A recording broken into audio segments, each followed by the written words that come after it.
आप सभी लोगों को नमस्कार। और आज आप लोगों के बीच फिर से फेसबुक लाइव के ज़रिए आपसे अपने विचार को रखने का काम करेंगे और सभी फेसबुक साथियों को कहेंगे कि आज के जो मुद्दे हैं बहुत ही महत्वपूर्ण मुद्दे हैं, जिसको आप सब लोग सुनिए, समझिए और निर्णय लीजिए। देश एक खतरनाक मोड़ पर और निर्णायक मोड़ पर है। ये देश बचाने और बनाने की लड़ाई है। ये सरकार बनाना गिराने की बात नहीं, बल्कि देश को बचाना और बनाना है। ये चुनाव कोई मोदी जी का नहीं, बल्कि मुद्दों पर होना चाहिए, मुद्दे की बात होनी चाहिए। जिस प्रकार से लगातार मोदी जी जांच एजेंसियों का दुरुपयोग करके और जांच एजेंसियों की मदद से देश पर आपातकालीन अघोषित इमरजेंसी थोप रहे हैं, झूठे केसों में लगातार मुख्यमंत्रियों को जेल भेजा जा रहा है, तो आप समझ सकते हैं कि कल ये जीत गए तो किसान, कर्मचारी और व्यापारी को क्या समझेंगे। इसलिए आप सब लोगों से यही अपील करते हैं कि अपने विवेक से निर्णय लीजिए, नहीं तो आने वाली पीढ़ियों को जो है काफ़ी नुकसान होगा। तानाशाही पूरे देश में है और इसका तलवार से नहीं, बल्कि वोट के चोट से आप लोग जवाब देने का काम कीजिए। हम लोग लगातार आप लोगों के बीच आते हैं, मुद्दे की बात करते हैं, गरीबी की बात करते हैं, बेरोजगारी की बात करते हैं, हम लोग किसान मजदूर की बात करते हैं, विकास की बात करते हैं, भाईचारे की बात करते हैं। लेकिन मोदी जी कभी भी पढ़ाई, दवाई, कमाई, सिंचाई, कार्रवाई, सुनवाई की बात नहीं करते। लगातार मोदी जी और भाजपा के लोग जो हैं उन विषयों को नहीं छूते हैं, क्योंकि उनके पास कोई जवाब नहीं है। वो लगातार इधर उधर की बातें करेंगे, हम लोगों को गालियां दिया जाएगा। उसके अलावा 2014 से अब तक उन्होंने कुछ नहीं किया। आज हम लोग आपके बीच में कुछ आंकड़े भी रखेंगे बेरोजगारी को लेकर के।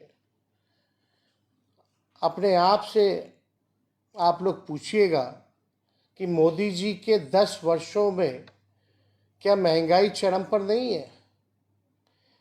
गरीबी इतनी बढ़ गई है कि मोदी जी स्वयं कह रहे हैं कि 80 करोड़ लोगों को वो अनाज बांट रहे हैं। आप समझिए, देश की आधी आबादी से भी ज़्यादा यानी 80 करोड़ लोगों को खुद मोदी जी मान रहे हैं, स्वीकार कर रहे हैं कि वो अनाज बांट रहे हैं। हालांकि मोदी जी के समय से अनाज बांटने की शुरुआत नहीं हुई है, ये तो कांग्रेस के ज़माने से ही अनाज लोगों को बांटा गया। लेकिन आज गरीबी इतनी चरम पर है, बढ़ गया है कि 80 करोड़ लोगों को जो है अनाज बांटा जा रहा है। बेरोजगारी इतनी बड़ी है, इसलिए विगत 46 वर्षों में बेरोजगारी ने अब तक का रिकॉर्ड तोड़ दिया है।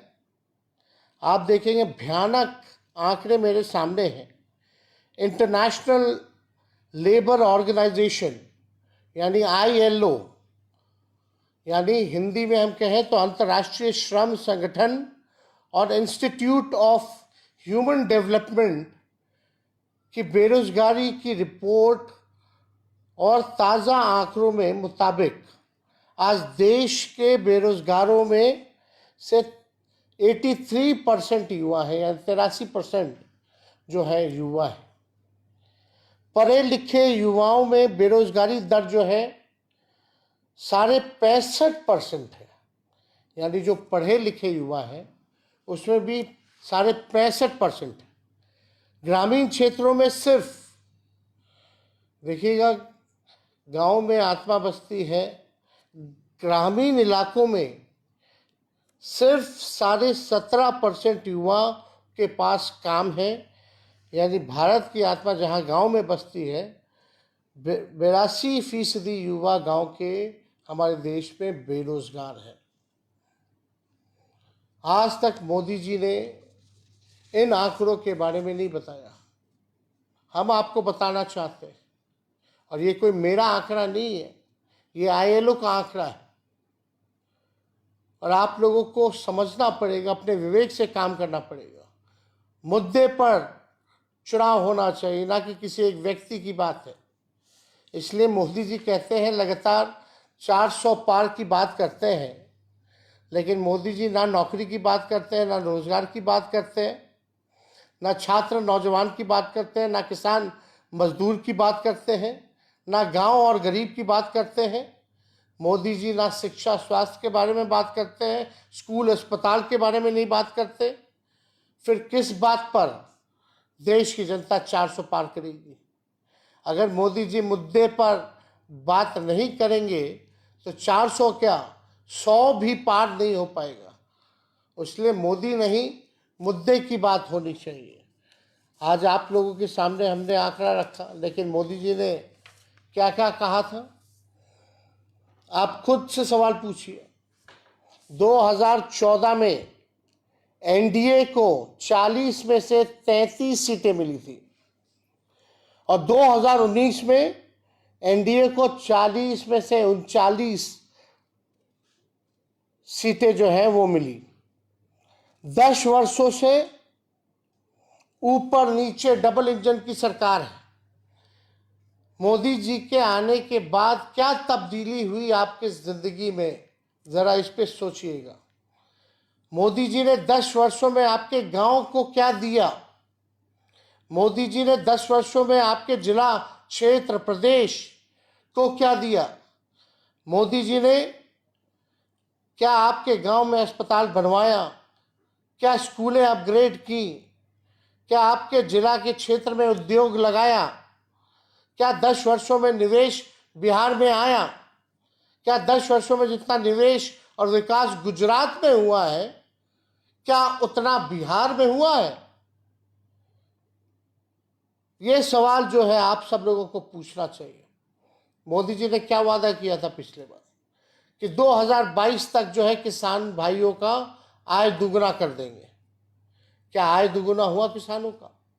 किसान जो है आंदोलन कर रहे हैं, लेकिन मोदी जी के पास समय नहीं है उनसे बात करने के लिए, उनकी समस्याओं का हल करने के लिए।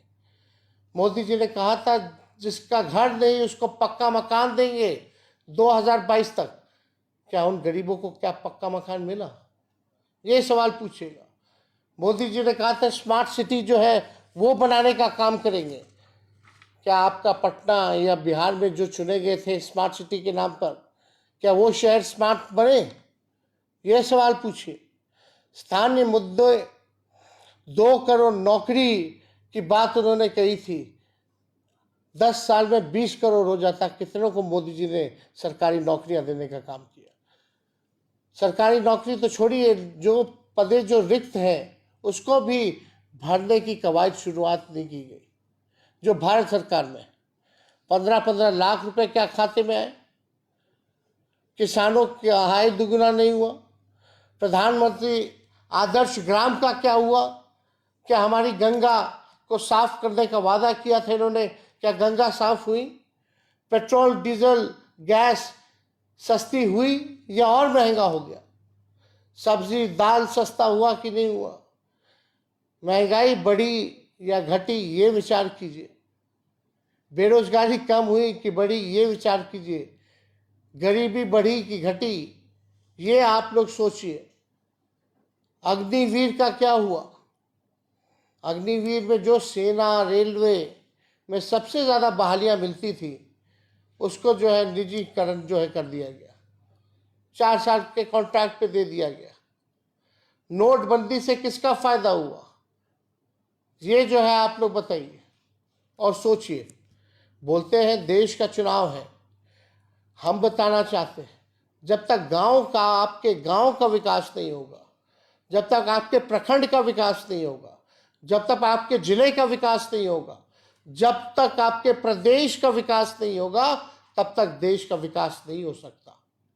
इसलिए इन सारी बातों को हमने आपके समक्ष रखा है और आप लोग सोच विचार करके वोट देने का काम कीजिएगा। जो लोग बड़ी बड़ी बातें करते हैं, झूठ अफवाह फैलाते हैं, भाई को भाई से लड़ाते हैं, धर्म को धर्म से लड़ाते हैं, इनका केवल एक ही एजेंडा है कि बिना काम किए हुए समाज को बांटो, लड़ाओ, नफरत पैदा करो ताकि उनका काम निकल जाए। लेकिन आप सब लोग, बिहार के लोगों से अपील है, आप सब होशियार लोग हो, सामाजिक राजनीतिक तौर पर आप लोग काफ़ी मजबूत हैं, इनके छलावे में नहीं आना है। इन्हीं चंद शब्दों के साथ आप सब लोगों का फेसबुक पर हम स्वागत करते हैं और आप लोगों का धन्यवाद करते हैं। फिर बीच बीच में आप लोगों के बीच आकर के अपनी बात को हम रखेंगे। आप सब लोगों को बहुत बहुत धन्यवाद आज जुड़ने के लिए। जय हिंद, जय बिहार।